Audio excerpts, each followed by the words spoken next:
Ma sœur m'a envoyé un texto, tu n'es pas invité au mariage. Allez, salut la loseuse. Ma mère a ajouté un emoji cœur juste en dessous. J'ai répondu, parfait. Dans ce cas, je retire tous mes paiements du compte. Ils ont continué à plaisanter dans le groupe WhatsApp, mais le lendemain matin, tout avait changé. Ça me rend triste de partager cette histoire, mais la voici. C'est le moment où ma sœur a décidé que je n'étais pas assez bien pour assister à son mariage, alors que c'est moi qui l'avais pratiquement organisé et financé de A à Z. Et comment ce simple message a déclenché une réaction en chaîne que personne n'avait vu venir. Ni elle, ni mes parents, ni même moi. Tout est arrivé un jeudi ordinaire, alors que j'étais chez Monoprix. Je ne cherchais rien de spécial, je flânais juste dans les rayons après le travail pour me vider la tête. J'avais un panier avec quelques bougies parfumées et des barres de céréales. Je ne pensais pas à Chloé, ni au mariage, ni au fait que je n'avais pas eu de nouvelles d'elle depuis quelques jours. Tout semblait normal. Puis mon téléphone a vibré. C'était le groupe WhatsApp qu'on avait créé pour l'événement, intitulé « Team Mariage Famille ». Je l'ai ouvert en m'attendant à voir un message sur le dîner de la veille ou une question sur les chemins de table. Au lieu de cela, j'ai vu ces quelques mots qui n'avaient aucun sens sur le moment, « Tu n'es pas invité. » Allez, salut la loseuse. Juste ça. Pas de contexte, pas d'explication. Ma sœur Chloé avait envoyé ça avec autant de désinvolture que si elle commandait un café. Et juste en dessous, ma mère avait mis un « j'adore » avec un cœur. Même pas une phrase, juste un cœur. Comme une sorte de sceau d'approbation tordu. Je suis resté figé au milieu du rayon gâteau, à relire le message encore et encore. J'attendais que quelqu'un dise que c'était une blague, ou que Chloé s'était fait voler son téléphone, mais personne n'a rien dit. Le chat est devenu silencieux. J'ai posé mon panier sur une étagère au hasard et je suis sorti du magasin sans dire un mot à personne. Ce soir-là, je n'ai pas répondu. J'ai observé. Quelques heures plus tard, ils recommençaient à discuter dans le groupe comme si de rien n'était. Chloé a posté un TikTok d'une mariée qui rigolait. Ma mère a écrit « tellement vrai ». Mon père a ajouté « enfin, plus de drame ». C'est là que j'ai su que ce n'était pas une erreur. Ils étaient sérieux. Ils voulaient que je dégage. Mais après tout ce que j'avais fait, ils avaient oublié un détail crucial, c'était moi qui payais presque tout. Le domaine, c'était ma carte bleue. Cette robe de créateur à 2000 € dont Chloé était obsédée, c'est moi qui avais versé la compte. Les fleurs, les menus dégustation, les faire-part calligraphiés, et même ces maudits échantillons de gâteaux. Tout ça, c'était moi. Chloé disait toujours qu'elle me rembourserait une fois que les chèques de cadeaux de mariage commenceraient à tomber. Mes parents disaient qu'ils contribueraient quand ils pourraient, mais ils ne l'ont jamais fait. J'avais gardé toutes les factures, littéralement. Alors, j'ai fini par répondre « parfait ». Dans ce cas, je retire tous mes paiements. Personne ne m'a prise au sérieux. Chloé a posté un mème d'un pistolet qui tire des billets de banque. Maman a répondu « ne sois pas dramatique, ma chérie ». Papa a mis un pouce en l'air, comme si on parlait de la couleur de la peinture. Alors je suis restée silencieuse. Et j'ai passé quelques coups de fil. Le domaine a annulé immédiatement, la compte était à mon nom. Pareil pour le fleuriste. Le traiteur a eu besoin d'être un peu convaincu, mais quand ils ont vu mon nom sur le contrat, ils ont annulé la commande. La boutique de mariage a été la seule à hésiter. Chloé était déjà passée pour les retouches, mais quand je leur ai rappelé que j'avais payé la compte et que je n'avais pas validé le devis des altérations, ils ont accepté de tout geler. À 11 h le lendemain matin, le mariage n'existait plus. À 12 h 22, Chloé m'a envoyé un message, « Qu'est-ce que t'as fait ?» Je n'ai pas répondu. Puis, le déluge a commencé. Ma mère m'a dit que je gâchais tout. Chloé m'a traité de folle instable. Mon père a dit que c'était exactement pour ça qu'il ne voulait pas de moi dès le début. Ils ont envoyé 18 messages en 10 minutes. À 15 h 36, Chloé s'est tue un instant. Puis elle a envoyé ceci, « Tu as 1 heure pour arranger ça ou je dis à tout le monde ce que tu as fait à Thomas. » Ça m'a fait rire. Pas parce que c'était drôle, mais parce que ça montrait à quel point elle était désespérée. Elle lançait des menaces en l'air, espérant que quelque chose collerait. J'ai fait une capture d'écran et je l'ai bloquée. Chloé pensait qu'elle pouvait me couper les vivres émotionnels tout en gardant tout ce que je lui avais offert. Mes parents pensaient que je finirais par céder s'ils m'ignoraient assez longtemps. Il n'avait pas réalisé que j'avais finalement atteint la limite de ce que je pouvais supporter. Il voulait un mariage sans moi? Très bien. Qu'ils essaient d'en avoir un sans mon argent. Les jours qui ont suivi l'annulation ont été étonnamment calmes. Je pensais qu'il y aurait plus d'étincelles, mais c'était comme s'ils étaient passés en mode gestion de crise, ou peut-être qu'ils étaient sous le choc. Chloé m'a unfollow de partout, Instagram, Facebook, même Lydia. Ma mère m'a envoyé un pavé de 2 paragraphes disant qu'elle était déçue de ma façon de gérer les choses et qu'elle espérait que je reprendrais mes esprits avant qu'il ne soit trop tard. Mon père m'a envoyé un lien YouTube vers une vidéo sur le pardon. Je ne l'ai pas regardé. Ils se sont retenus de me supplier. Je crois qu'ils étaient encore convaincus que j'allais craquer, que je me sentirais coupable, que je me réveillerais au milieu de la nuit en sueur pour envoyer un message d'excuse avec un emoji qui pleure et la promesse de tout payer à nouveau. Mais je ne l'ai pas fait. C'était fini. Une semaine plus tard, Chloé a posté une photo d'elle dans une autre robe de mariée. C'était clairement du prêt-à-porter basique. Elle avait l'air furieuse. La légende disait quelque chose comme « nouvelle robe ». L'autre était maudite de toute façon, avec un emoji qui lève les yeux au ciel. Les commentaires étaient pleins de ses copines qui la flattaient, disant qu'elle était magnifique, que celle-ci lui correspondait tellement mieux. Mais j'ai remarqué qu'il y avait peu de likes, beaucoup moins que d'habitude. Ce soir-là, vers 22h, j'ai reçu un appel de ma tante Catherine. Elle n'a même pas fait semblant de faire la conversation. Elle m'a dit que Chloé racontait aux gens que j'avais fait une dépression nerveuse et que j'avais essayé de gâcher le mariage par jalousie. Elle m'a dit que ma mère prétendait que j'étais instable et que je posais des problèmes depuis des années. Je pouvais entendre le malaise dans sa voix. Elle n'y croyait pas vraiment, mais elle ne voulait pas se retrouver au milieu. Puis elle a posé la question que je redoutais, « Est-ce que tu as vraiment tout annulé ?» Je lui ai dit oui, et que je ne le regrettais pas. Elle est restée silencieuse une seconde, puis a juste dit « Waouh !» Eh bien, tant mieux pour toi. La rumeur a commencé à se répandre après ça. Ma cousine Sarah m'a envoyé un message 2 jours plus tard pour me demander si c'était vrai que Chloé et Thomas essayaient d'organiser un mariage dans le jardin maintenant qu'ils ne trouvaient plus de salle à la dernière minute, et que le fleuriste refusait de travailler avec eux sans moi. Je n'ai pas répondu, mais j'ai commencé à recevoir des textos de numéros inconnus, la mère de Thomas, la demoiselle d'honneur de Chloé, un petit cousin que je n'avais pas vu depuis 5 ans. Ils essayaient tous des tactiques différentes, culpabilité, flatterie, fausse confusion. Et, j'ai entendu qu'il y avait un malentendu avec leur gars. Je voulais juste voir si tu allais bien. Chloé a dit que tu prenais du recul. Tu veux que je t'aide à apaiser les choses? Désolé pour le drame. On sait tous comment sont les mariages. J'ai ignoré tout le monde. 3 jours avant la date prévue du mariage, ma mère a débarqué devant mon appartement. Je n'ai pas ouvert. Elle est restée plantée là pendant presque 15 minutes. Je l'ai regardée par le Judas. Elle a sonné 2 fois, puis elle est partie. 10 minutes plus tard, elle m'a envoyé un texto, « S'il te plaît, parle-nous. On peut encore arranger ça. » J'ai fixé ce message pendant un long moment. J'ai pensé à toutes ces années où j'ai été traité comme un portefeuille sur pattes.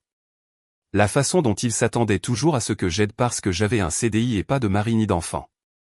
La façon dont il m'utilisait encore et encore en appelant ça de l'amour. Puis j'ai effacé le message. Qu'ils se débrouillent. Le mariage déraillait. Leur budget avait disparu et l'horloge tournait. Ils voulaient m'écarter? Maintenant, ils allaient voir jusqu'où ils pouvaient aller sans moi. 2 jours avant le mariage, j'ai reçu une demande de paiement Lydia de la part de Chloé. 7 500 €. Pas de message, pas de contexte, juste le montant, comme si j'étais un sponsor qui avait oublié de verser sa subvention. J'ai refusé. 10 minutes plus tard, une autre demande est arrivée. Même montant. Toujours rien d'écrit. J'ai refusé celle-là aussi.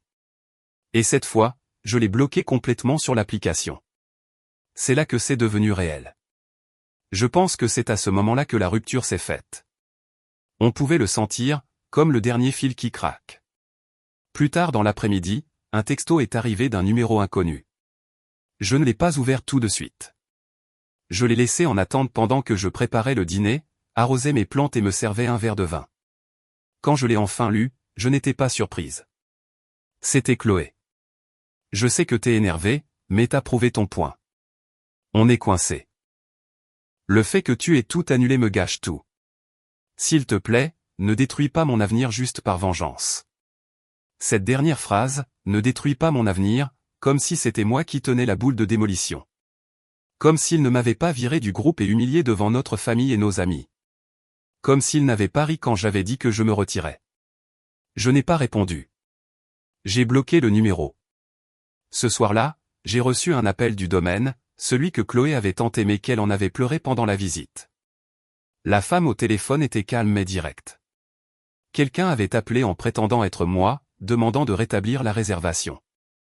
Quand elle a demandé une vérification d'identité par email, la personne a raccroché. Elle voulait juste me prévenir qu'elle avait signalé le dossier. Je l'ai remerciée. Elle n'a pas posé de questions. Ils essayaient de réparer les dégâts en douce, mais tout était à mon nom, chaque signature, chaque email, chaque confirmation de paiement. J'avais tout géré, et maintenant ils paniquaient. Le lendemain matin, j'avais un long email de mon père dans ma boîte de réception. Objet, réparons ça. Il commençait par des excuses molles, le genre qu'on écrit quand on essaie de manipuler quelqu'un sans en avoir l'air. Il disait que les mots de Chloé avaient été impulsifs, que la tension était forte, que le message n'était pas censé me blesser, même si c'était clairement le cas. Puis il disait qu'il comprenait ma frustration, mais que je devais voir la situation dans son ensemble. Tu as encore le temps d'arranger les choses, a-t-il écrit, comme si c'était moi qui avais gâché quelque chose de sacré. Il terminait par une vague promesse de me rembourser, une fois que la poussière sera retombée. Cette partie m'a fait rire. Il n'y avait plus de poussière, juste des décombres. Plus tard dans la journée, Chloé a posté quelque chose dans sa story Instagram. Un selfie en noir et blanc, sans maquillage, les yeux tristes, tenant une tasse de café. Par-dessus, elle avait écrit « La pire trahison vient toujours des proches ». Elle ne m'a pas tagué. Elle n'avait pas besoin de le faire. Tout le monde savait. Les messages ont commencé à arriver par vagues. De vieux amis de fac, des cousins éloignés, des gens à qui j'avais parlé 2 fois en 10 ans sortaient soudainement du bois.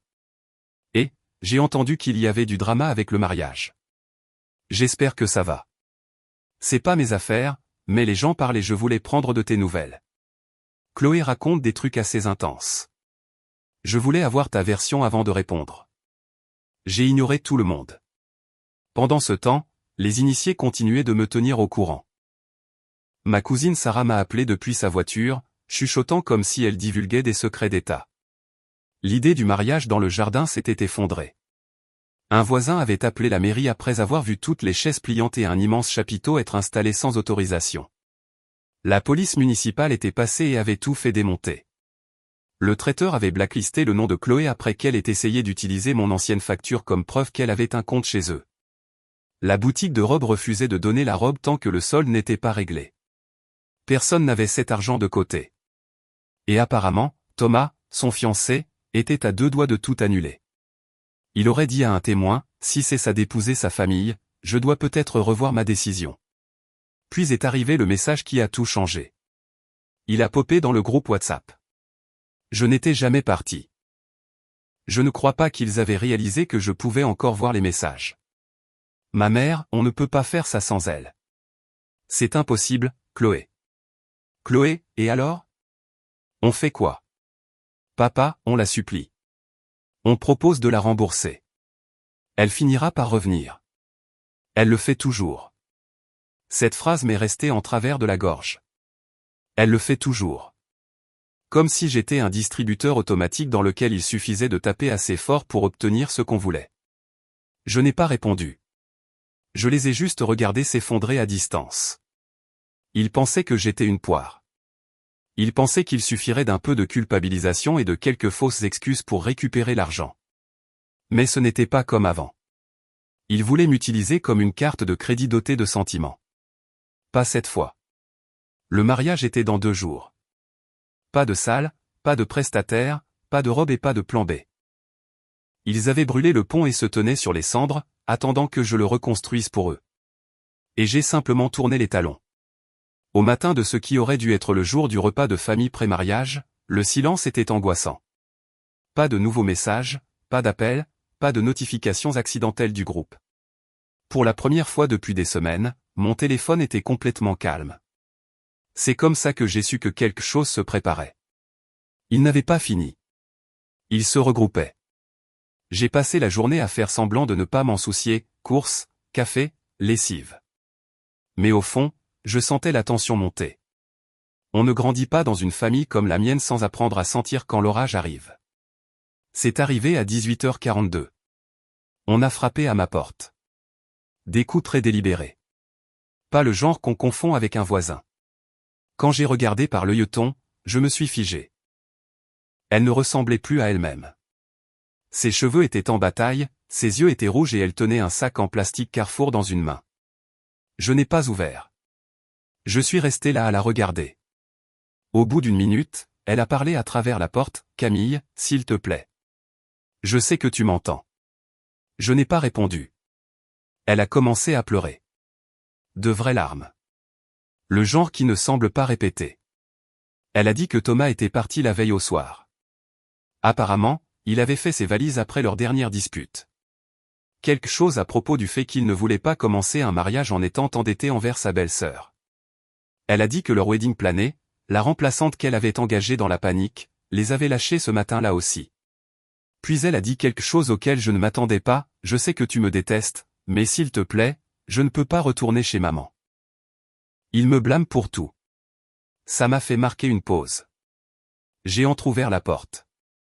Chloé avait l'air plus petite, bizarrement. Pas seulement physiquement, mais comme si elle avait perdu l'armure qu'elle portait toujours. Elle m'a tendu le sac en plastique.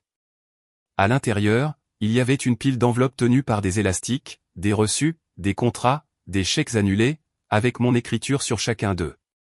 Elle a dit que maman les avait trouvés dans son tiroir, ce qu'elle utilisait pour organiser les finances du mariage, et avait dit à Chloé de me les apporter pour prouver qu'on ne me devait rien. Mais quand Chloé les a ouverts, elle a réalisé quelque chose. La plupart de ces contributions familiales que maman et papa prétendaient avoir faites étaient des faux doublons. J'avais payé chaque centime. Elle a dit qu'elle ne savait pas. Que maman lui avait dit que j'avais proposé de tout couvrir parce que je me sentais seule et que je voulais me sentir incluse. C'était la partie inattendue. Pas qu'ils aient menti. J'étais habitué à ça. Mais que Chloé avait vraiment l'air de croire ce qu'elle disait. Elle n'était plus là pour mendier de l'argent. Elle était là parce qu'elle avait enfin ouvert les yeux. On est resté assis en silence un moment. Elle m'a demandé si j'étais heureuse maintenant. J'ai dit, non. Je lui ai dit que je ne voulais pas de vengeance. Je voulais juste arrêter d'être traité comme la carte bleue de la famille. Puis le couperet est tombé. Alors qu'on était assise là, mon téléphone a vibré. Un nouvel email du domaine. Apparemment, ma mère les avait appelés plus tôt dans la journée, se faisant passer pour mon assistante personnelle, essayant de les convaincre de rétablir la réservation et de débiter mon compte à nouveau. Le directeur avait tout de suite compris. Ils avaient tracé le numéro et l'avaient joint à l'email comme preuve, disant qu'ils avaient signalé le dossier pour tentative de fraude. Chloé a vu l'email. Son visage est devenu blême. Elle a chuchoté, « Elle a vraiment fait ça ?» J'ai hoché la tête. Elle n'a pas pleuré cette fois. Elle s'est juste levée, a dit qu'elle devait régler quelque chose, et est partie sans un autre mot. Cette nuit-là, je n'ai eu de nouvelles de personne. Pas de Chloé, pas de maman, pas de papa. Jusqu'à 2h07 du matin. Mon téléphone s'est allumé avec un message de ma mère. Une seule ligne, « Tu regretteras ce que tu as commencé. » Pas d'émoji cœur cette fois. Et c'est là que j'ai réalisé que ce n'était pas fini. Loin de là. Le lendemain matin, après avoir reçu ce texto de ma mère, je n'ai ressenti ni peur ni culpabilité comme elle l'espérait probablement. J'ai ressenti autre chose, quelque chose de stable. J'avais passé des années à essayer de maintenir la paix, à payer pour des choses qu'ils ne pouvaient pas s'offrir, à ravaler mes remarques, à faire de la place pour les caprices de Chloé et les excuses de nos parents. Cette fois, je les regardais se débattre depuis une distance de sécurité, et je ne tendais pas la main pour les sortir de là. À 12h08, Chloé a appelé. J'ai laissé sonner une fois, puis j'ai décroché. Elle n'a pas commencé par des excuses. Elle n'a même pas demandé comment j'allais. Elle est allée droit au but. Thomas était toujours parti. Il avait emménagé dans la chambre d'amis de son frère. Il disait qu'il avait besoin de temps pour réfléchir. Le mariage était censé avoir lieu le lendemain. Les invités avaient annulé. Le gâteau avait fondu dans le garage de quelqu'un. La robe était toujours prise en otage. Il ne restait rien d'autre que les noms sur le dossier de mariage. Elle a dit qu'elle allait le faire quand même. Juste elle et Thomas à la mairie s'ils se pointaient. Elle a dit qu'elle ne voulait rien d'autre. Pas de fleurs, pas de musique, pas d'invités. Puis elle m'a demandé si je voulais bien lui prêter l'argent. Pas donné, prêté. Je suis restée silencieuse. Elle m'a dit que ce n'était pas une ruse, qu'elle avait vu les reçus, qu'elle avait réalisé à quel point elle s'était enfoncée dans le mensonge et depuis combien de temps nos parents nous utilisaient toutes les deux de manière différente. Elle a dit qu'elle ne savait pas pour les faux remboursements, qu'elle pensait vraiment que maman et papa aidaient, et que j'avais juste proposé d'aider davantage parce que je m'ennuyais ou que j'étais seule. Je lui ai dit de m'envoyer le montant dont elle avait besoin. C'est arrivé plus tard dans la soirée. 2500 €. Juste assez pour les frais de dossier, une robe simple d'un grand magasin et un dîner bon marché avec une poignée de personnes qui ne savaient pas ou se fichaient de ce qui s'était vraiment passé. Je n'ai pas répondu ce soir-là. À la place, j'ai sorti mon ordinateur portable et j'ai passé 1 heure à rédiger une reconnaissance de dette officielle. Montant total, paiement mensuel, un taux d'intérêt pas trop élevé, juste assez pour lui rappeler que ce n'était pas gratuit.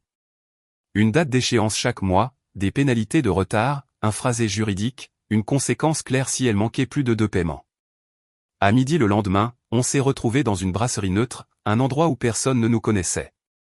Elle est arrivée toute petite, sans maquillage, des cernes sous les yeux, portant un sweat à capuche avec ses cheveux en chignon. Elle n'a rien commandé. J'ai fait glisser les papiers sur la table. Elle n'a pas posé une seule question.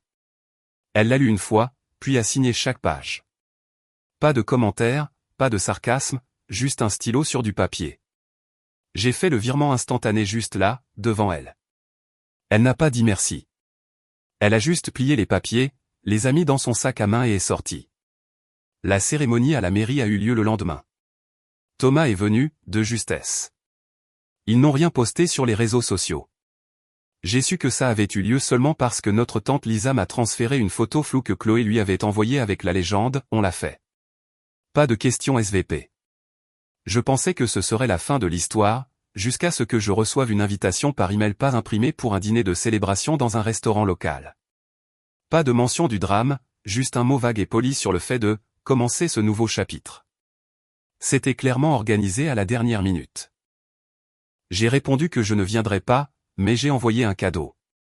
Je l'ai fait livrer au restaurant par coursier 10 minutes avant le début du dîner. Emballé professionnellement, papier argenté, nœud blanc, pas de carte. À l'intérieur de la boîte, il y avait une impression encadrée en format A4 du reçu de la compte du domaine original. Celui que Chloé m'avait supplié de payer au téléphone il y a 6 mois, jurant qu'elle me rembourserait dès qu'elle aurait l'argent du mariage. Scotché au dos du cadre, une copie de la reconnaissance de dette, agrandie, imprimée sur du papier cartonné épais. La signature de Chloé surlignée en jaune. Le taux d'intérêt entouré. La date d'échéance soulignée. Ça ressemblait à une annonce de mariage si on ne lisait pas de près. Je n'étais pas là pour les voir l'ouvrir, mais je n'en avais pas besoin. À 21 h, je recevais des messages. Ma cousine Léa a envoyé « putain de merde ». C'était glacial. Une des amies de Chloé m'a envoyé un emoji mort de rire. Même le frère de Thomas m'a suivi sur Instagram. Personne ne pouvait plus faire semblant. Ils avaient ri quand j'avais dit que je me retirais. Ils avaient dit à tout le monde que j'avais fait une dépression, que j'avais gâché l'événement familial. Ils faisaient des blagues dans le groupe WhatsApp pendant qu'ils dépensaient mon argent. Et maintenant, chaque personne à ce dîner voyait qui avait vraiment payé pour le mariage, qui avait nettoyé le gâchis, qui avait gardé les factures. Chloé a commencé à faire les paiements le mois suivant. Comme une horloge, par virement bancaire, pas de mots, jamais en avance, jamais en retard, juste le remboursement silencieux d'une dette dont tout le monde à table se souvenait. Quand le premier paiement de Chloé est arrivé, 237,65 € exactement le 3 du mois, comme le disait le contrat, je n'ai pas ressenti de victoire. C'était comme une reconnaissance silencieuse que le fantasme était terminé. Qu'elle savait que je n'allais pas disparaître cette fois. Que le nettoyage n'était pas gratuit. Et elle n'a pas essayé de le tourner à son avantage. Pas de notes, pas d'excuses, juste de l'argent qui atterrit sur mon compte. Le silence de nos parents était plus fort que tout ce que Chloé aurait pu dire. Après l'explosion, peu importe ce qui s'est passé derrière les portes closes quand elle leur a apporté ses reçus, je n'ai plus jamais entendu parler d'eux. Même pas un texto passif-agressif. Rien pour mon anniversaire. Pas un seul message, j'espère que tu vas bien. C'était comme si j'avais été effacé de l'arbre généalogique, calmement et définitivement. C'était bien ainsi. Je n'avais besoin de rien venant d'eux. Ce à quoi je ne m'attendais pas, c'est comment le reste de la famille a commencé à changer. D'abord, c'était subtil. Un like sur un de mes posts Instagram d'une cousine dont je n'avais pas eu de nouvelles depuis la fac. Puis un mème transféré par tante Lisa sans légende, juste une étrange offre de paix. Finalement, ils ont commencé à me contacter. Des invitations à déjeuner. On n'a jamais vraiment pris le temps de se voir. Des prises de nouvelles déguisées en curiosité. Je ne me suis pas précipité pour répondre. Qu'ils restent un peu avec leur malaise pour une fois. Mais la seule chose qui revenait sans cesse, toujours en chuchotant, toujours avec un petit rire gêné, c'était le cadeau. Cette boîte argentée que j'avais fait livrer au dîner a pris une vie propre. Apparemment, quelqu'un a filmé Chloé en train de l'ouvrir. Le copain d'une cousine a capturé ça sur son téléphone. Personne ne s'attendait à quelque chose de gros, c'est pourquoi la salle est devenue silencieuse quand elle a sorti le reçu d'acompte encadré et l'a retourné pour voir l'accord de prêt agrandi. On pouvait entendre les chaises grincer, les verres teintés. Une tante a dit de manière audible « Oh mon Dieu !» La vidéo n'a jamais atterri en ligne, mais les gens se la sont passée en message privé comme une relique familiale. À une fête d'anniversaire 2 mois plus tard, quelqu'un que je connaissais à peine a demandé « Attends, c'est toi qui as envoyé le cadre au dîner de mariage ?» Et quand j'ai dit oui, elle a juste souri et dit « Iconique ». Chloé n'en a jamais parlé, mais elle ne l'a jamais jeté non plus. D'après ce que j'ai entendu, Thomas l'a obligée à l'enlever après leur emménagement ensemble. Il disait que ça apportait de mauvaises ondes. Elle l'a fourré dans un carton au fond du placard, mais quand notre cousine Léa l'aidait à déménager, elle l'a vu encore emballé dans le même papier argenté, comme s'il pouvait servir à nouveau. Chloé a continué à faire ses paiements alors chaque mois. Pour les premiers, ils étaient complètement silencieux, juste un chiffre sur mon compte en banque. Puis, au 4e mois, elle a ajouté une note au virement, toujours en train de payer, je n'oublie pas, au 6e mois, ça a changé à nouveau, je sais. Juste ça. Ça n'est jamais devenu amical entre nous. Nous ne sommes jamais redevenus sœurs comme les gens l'attendent. Il n'y a pas eu de réconciliation à Noël, pas d'étreinte en larmes autour d'un verre de vin et de pardon. Juste ce rythme transactionnel calme dans lequel nous sommes tombés. Elle paie, je ne réponds pas, et honnêtement, c'est plus de conclusions que je n'aurais jamais cru obtenir. Mes parents ne me parlent toujours pas, mais je sais qu'ils entendent parler de moi. Chaque fois qu'il y a une réunion de famille, un barbecue, une baby shower, n'importe quoi, quelqu'un en parle. Pas du drame, pas de la dispute, pas même du prêt. Du cadeau. L'histoire qui refuse de mourir. Ils parlent de combien c'était froid, calculé, brutal. Ils le disent comme si c'était une mauvaise chose, mais le ton change toujours quand ils réalisent que j'ai gardé les reçus, littéralement. Que je les ai forcés à se souvenir. Que je n'ai pas crié, je n'ai pas argumenté, j'ai juste envoyé un colis, et ils sont encore en train de le déballer depuis. Chloé finira de rembourser le prêt dans 16 mois. Il n'y a rien qu'elle puisse dire pour effacer ce qui s'est passé. Et je n'ai pas besoin qu'elle le fasse, car la vraie dette n'est pas l'argent, c'est le souvenir. Et celui-là, il est à moi.